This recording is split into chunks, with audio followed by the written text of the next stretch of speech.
speaker's arguments for today, that is parents are not, they believe that parents are always available and are always would be guiding the children in school. Ladies and gentlemen, think of this.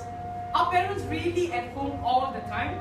Are they 24/7 laying down in the couch waiting on the gate for you to come back on your bus? No, ladies and gentlemen, not all parents. Since now the economic rates of our government has increased in prices in every area, parents now are working twice the harder, and in fact that they are working till they're dying, ladies and gentlemen. So they are not always at home. Both parents, moms and dads are working their hearts out to feed the children so that they can go to school. So no, parents are not always available at home, and they are not always responsible for their children's discipline problems. Yes, second speaker.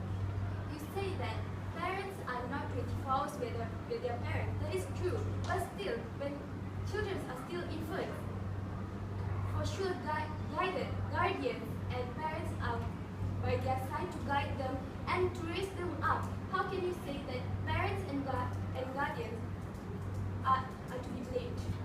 Thank you, second speaker. As what your first speaker has stated, we are not known for the age of the children. It could be 18, it could be up to 2 years old.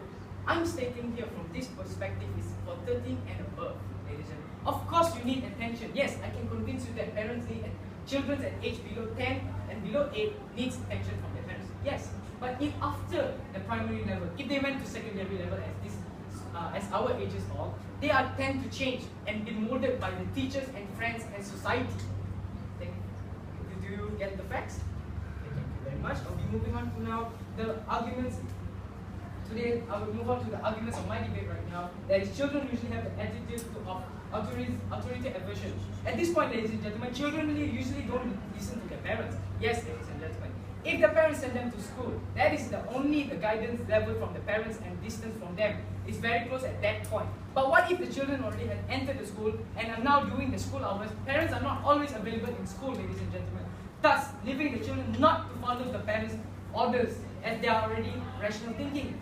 Like I've said earlier, it takes time for the children to find experience and be more matured. So now, if they're in school, they learn to be more responsible and more matured of themselves. Matured in doing things, matured in making decisions, and matured in making friends too, as they have been experienced, ladies and gentlemen. If you choose a bad friend and the bad friend has been bad to you, obviously you have the experience of hurt in your heart, right, ladies and gentlemen? Yes. So experience is the biggest matter here, ladies and gentlemen. Although parents are responsible for their children's discipline, if they are responsible for their children's discipline, but the biggest factor here, ladies and gentlemen, is the influence outside.